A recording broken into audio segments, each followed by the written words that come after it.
Hello guys, and welcome to qualifying for Indianapolis.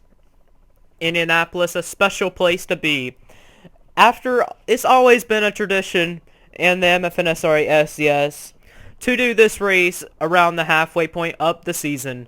And here for race number 11, passing the halfway point, Nick Mace coming into this race with only an 18-point gap over, that's a big gap actually, over Eric Burton in second place in the standings. Tryphon Reed moving his way up in the standings. He's 25 points down. He's third in the standings. He has an entire race back to Nick Mace and the standings.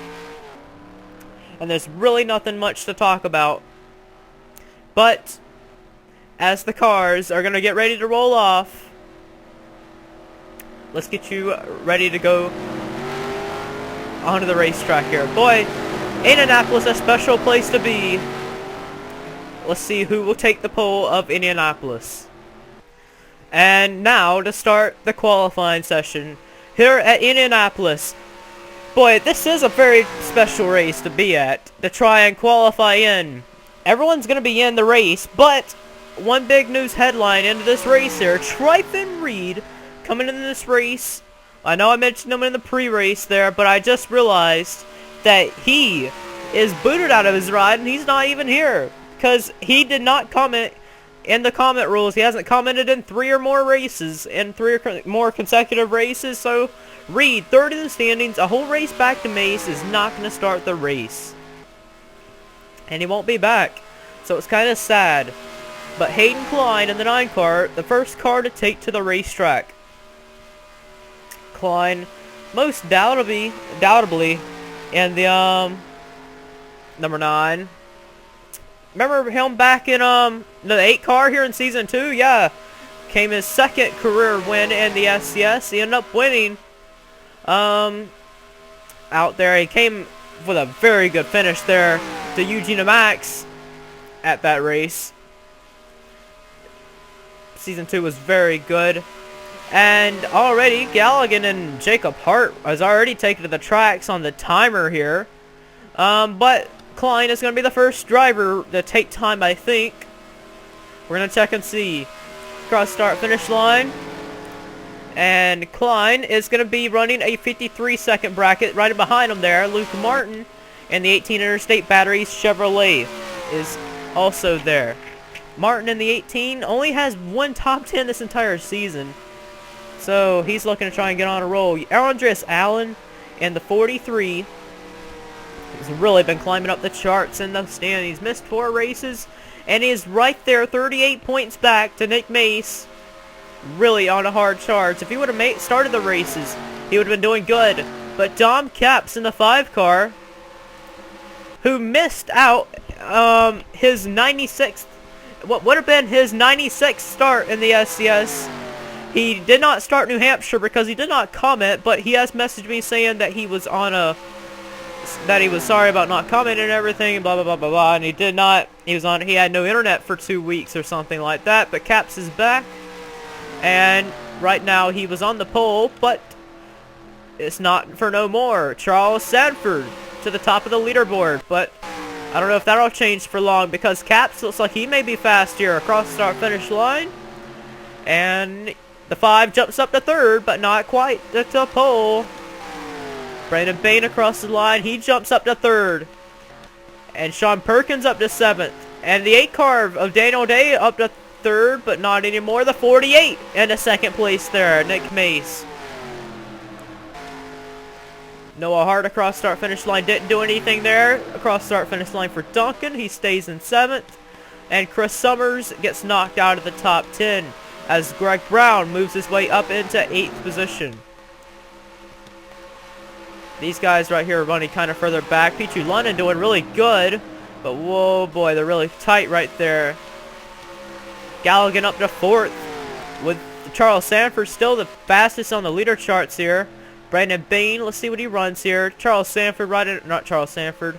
Sean Perkins right in behind. Let's see what they run. Will this 29 pick up? Yes, picks it up. Is it good enough to go up some spots? No. He stays right in behind right there. And Daniel Day has got up to the pole and has knocked off Charles Sanford for the pole. Last lap was his fastest lap. Daniel Day was. Mace down to 4th.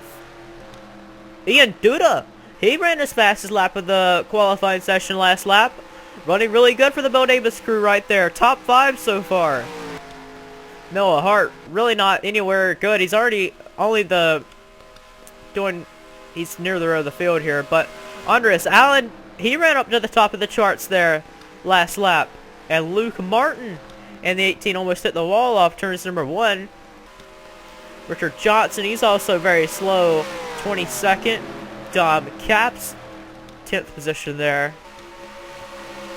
Brandon Bain in 8th position there. Nick Mace just came across the start-finish line, jumped up into 2nd place.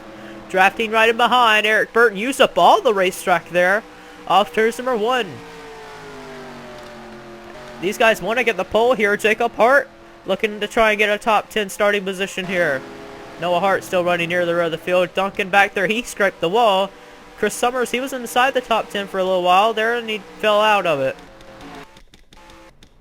Charles Sanford, let's see what he runs here. Is he going to be any quicker? No.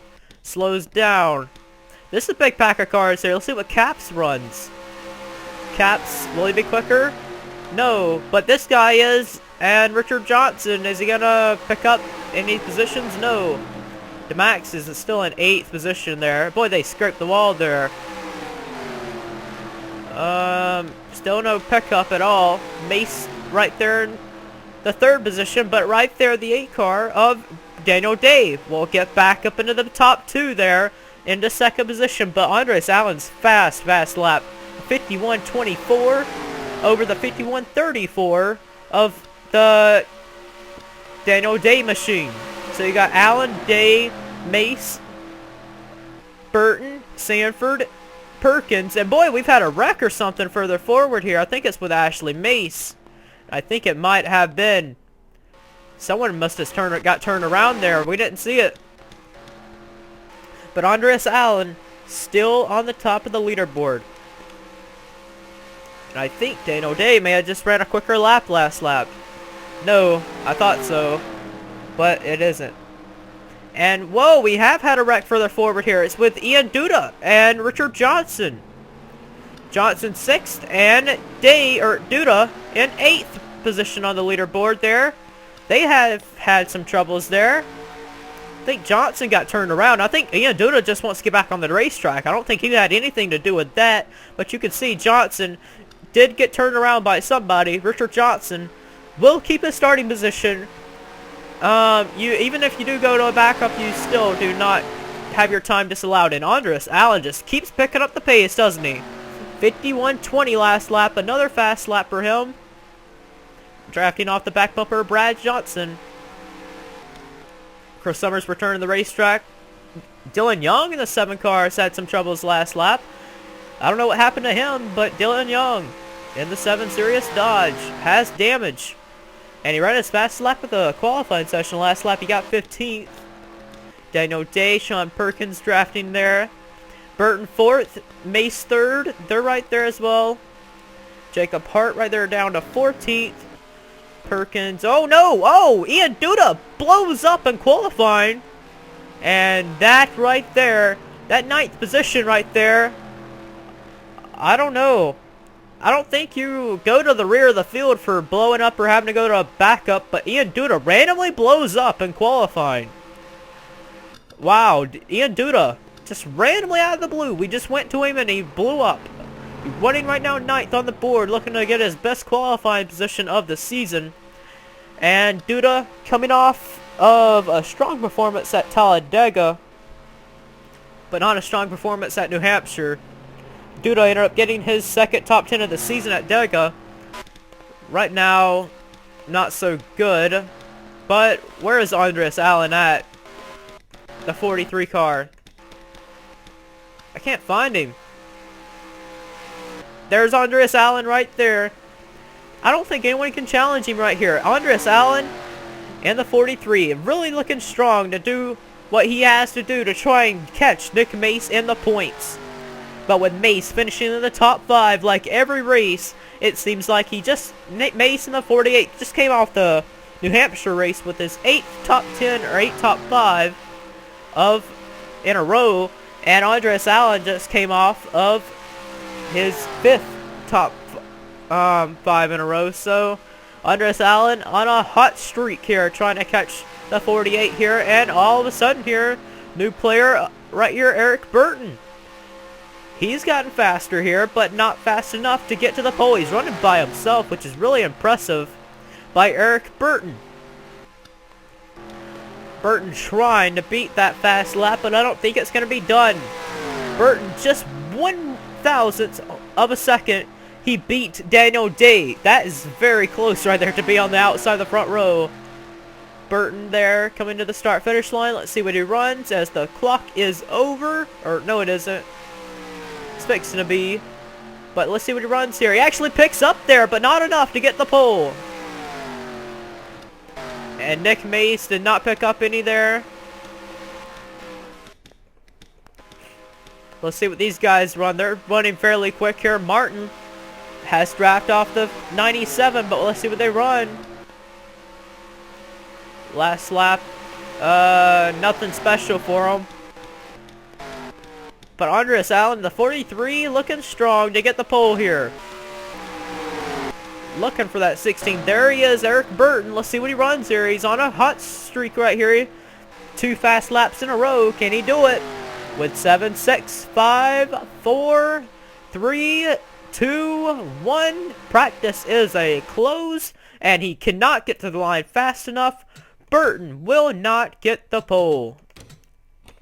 But it's this man right here, Andres Allen, will get the pole for the Indianapolis race. Eric Burton 2nd, Daniel Day 3rd, Nick Mace 4th, Charles Sanford rounds out the top 5. Hayden Klein, the season 6, Daytona, the season 6, or season 4, or come on, Fuel, get it together. Hayden Klein, the season 2 Indianapolis winner. Sean Perkins 7th, Richard Johnson, the season 5 Indianapolis winner here. 8th, Ian Duda with a blown motor, but he will still be counted with that 9th place finish. And Eugene Max will round out the top 10. Well, we'll see you for the Indianapolis 400.